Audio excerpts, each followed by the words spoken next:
അതെ സാർ, ചെയ്യാം sir. Yes sir. ഇനി എങ്ങനെ ഉണ്ടാവില്ല സാർ, അതിവിടെ പോലീസുകാർ കുറവായതുകൊണ്ട്. Yes sir. രാമ, ഞാൻ കഷ്ടപ്പെട്ടും എന്റെ ജീവൻ പണയപ്പെടുത്തി ഉണ്ടാക്കി ഈ സ്റ്റേഷന്റെ സൽപ്പേര് ഇവിടുത്തെ പോലീസുകാരായിട്ട് കളഞ്ഞു കുളിക്കുമല്ലോടൂ. അതിന് ഞാൻ ആ ഹെഡ് കോൺസ്റ്റബിൾ ഭക്തവത്സരത്തിന്റെ കാര്യമാണ് പറഞ്ഞത്.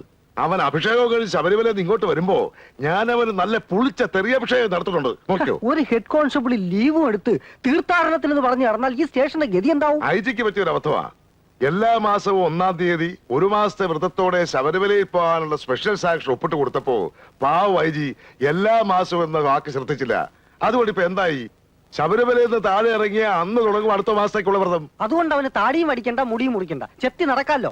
ഇന്ന് അവൻ ഇങ്ങോട്ട് വന്ന് ഇറങ്ങുമ്പോ സാറിന്റെ വായിന്ന സരസ്വതി ഒന്ന് വിളയാടി നോക്ക്, അപ്പ മുറിയും അവന്റെ വ്രതം.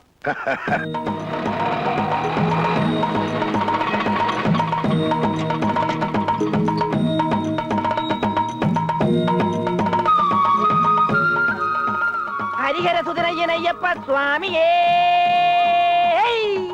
ശരണമയ്യപ്പ. ഇത് അമ്പലമല്ലോ, പോലീസ് സ്റ്റേഷനാ. എനിക്കിത് പോലീസ് സ്റ്റേഷൻ മാത്രമല്ലല്ലോ, തറവാട് കൂടിയല്ലേ. ഇത് തന്നെ തറവാട് സ്വത്താകാൻ സ്റ്റേഷൻ തനിക്ക് തീർന്ന വഴി തന്നിട്ടില്ലല്ലോ, ജോലി മാത്രമല്ലേ തന്നിട്ടുള്ളൂ. ഭക്താന്നാ സാറേന്ന് വിളിക്കണോ? അതിന് കുപ്പായം ഞാൻ ഊരണം. ചൂടാവണ്ട. ശബരിമലയിൽ നിന്ന് പ്രത്യേകം നേരിച്ച കോപാധിഷ്ഠിത പ്രസാദം ഞാൻ കൊണ്ടുവന്നിട്ടുണ്ട്. ഇത് കഴിച്ചു നോക്കിയാൽ സാർ ഇത് എങ്ങനെ സഹിക്കുന്നു? എന്റെ നിയന്ത്രണം പൊട്ടുന്നു. എനിക്കും എല്ലാ പൊട്ടലും ഇത് കഴിച്ചാൽ അങ്ങ് മാറും. ചെല്ലട്ടെ ചെല്ലട്ടെ ചെല്ലട്ടെ, തന്റെ പൊട്ടൻ ചുറ്റിലും മാറട്ടെ. മാർഗ തടസ്സം നിൽക്കാതെ ഒന്ന് വഴിമാറൂ. ഞാൻ ഈ അരവണ പായസം ഒന്ന് വിതരണം നടത്തിക്കൊള്ളട്ടെ. വേഗം ഡ്രസ് മാറി ഡ്യൂട്ടി കയറാൻ നോക്ക്. തന്നോട് 10 തെറി ഞാൻ തിരിച്ചു വന്നിട്ട് പറയാം. അത് ഈ ചൂടിൽ ഇപ്പൊ തന്നെ പറയണം സാർ. ഈ വേഷത്തെ തെറി പറഞ്ഞാൽ ദൈവകോപം ഉണ്ടാവും. ജയകൃഷ്ണൻ ഇതുവരെ പോയില്ലേ? ഇല്ല സാർ. കൈ നീട്ടിക്കോളൂ, വലത്തെ കൈ നീട്ടിക്കോളൂ ജയകൃഷ്ണ. ഭക്തിയോടെ കഴിച്ചോളൂ. ദൈവത്തിന്റെ കോടതിയിൽ നിന്ന് നിന്നെ വെറുതെ വിടും. കഴിച്ചോളൂ കഴിച്ചോളൂ. നിന്നെ ഈ സ്റ്റേഷനിൽ കണ്ടിട്ടില്ലല്ലോ. ഇതിനു മുമ്പ് ഏത് സ്റ്റേഷനിലായിരുന്നു? ആദ്യമായിട്ടാണോ? ആദ്യമായിട്ടാ സാർ പോലീസ് സ്റ്റേഷനിൽ കയറുന്നേ. താമസിയാതെ ശീലമായിക്കോളും. എന്താ നിന്റെ പേര്? GP സോമൻ. നല്ല പേര്. കുറച്ചുകൂടി കഴിച്ചോളൂ. ഇവിടെ സൗകര്യമൊന്നുമില്ലല്ലോ. ഇല്ല. നിന്നാരെങ്കിലും ദേഹോപദ്രവം ചെയ്യാറുണ്ടോ? ഇല്ല സാർ. ഈശ്വരാ, എങ്കിൽ ഈ അരവണ പായസവും കഴിച്ച് ഈശ്വരന് വിചാരിച്ചിരിക്കുക. ഞാൻ ഈ വേഷമൊക്കെ ഒന്ന് മാറ്റിയിട്ട് വരാം. സ്വാമിയേ ശരണമയ്യപ്പ. അയ്യപ്പ അയ്യപ്പോ. ഇയാള് പോലീസാ? എത്ര നല്ല സ്വഭാവം. പോലീസുകാരായ ഇങ്ങനെ കാണാം. കാക്കിയിട്ട ഏത് പുണ്യാളിനും കാട്ടാളനാവും, നോക്കിക്കോ.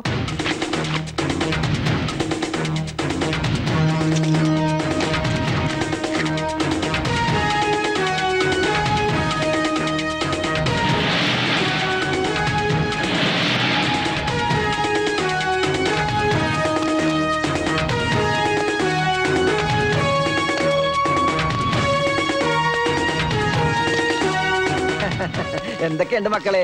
എടോ, എന്തിനാടോ ഇവർ ആവശ്യമില്ലാതെ പൂട്ടിയിട്ടേക്കണത്? തുറന്ന് വിടടോ, വിശേഷം അന്വേഷിക്കട്ടെ. ഞാൻ അങ്ങോട്ട് മലക്കും പോയി എല്ലാത്തിനും പിടിച്ച് ലോക്കപ്പിലാക്കി. ഇതാ പറയണത് ഇവിടെ കള്ളന്മാർക്ക് ഫ്രീഡം ഇല്ല എന്ന്. വാ കള്ളക്കുട്ടന്മാര് വാ. അരവണ പായസമൊക്കെ കഴിച്ചോ? കഴിച്ചു സാർ. എങ്ങനെയുണ്ട്? കൊള്ളാം. കൊള്ളാം. മധുരമുണ്ടോ? മധുരമുണ്ട്. നല്ല മധുരം. നല്ല മധുരമുണ്ട്. നല്ല മധുരം.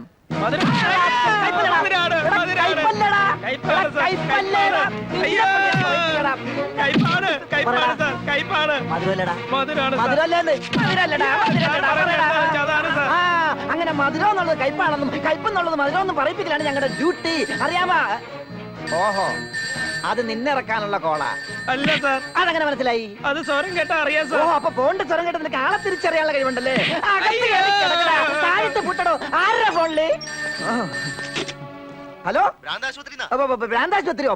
പോടാ റാസ്കൽ, ഇത് പോലീസ് സ്റ്റേഷനാ. എടാ, പോലീസുകാരുടെ ഡ്യൂട്ടി അല്ല ഭ്രാന്തന്മാരെ പിടിക്കല്. അതിനവിടെ സെക്യൂരിറ്റി ഇല്ലടാ റാസ്കൽസ്. പിന്നെ ഇതൊരു അക്ഷരം മിണ്ടരുത്. എക്കത്തിന്റെ ദൂത്ത് അകത്തിട്ട് ഞാൻ പൂട്ടും റാസ്കൽസ്.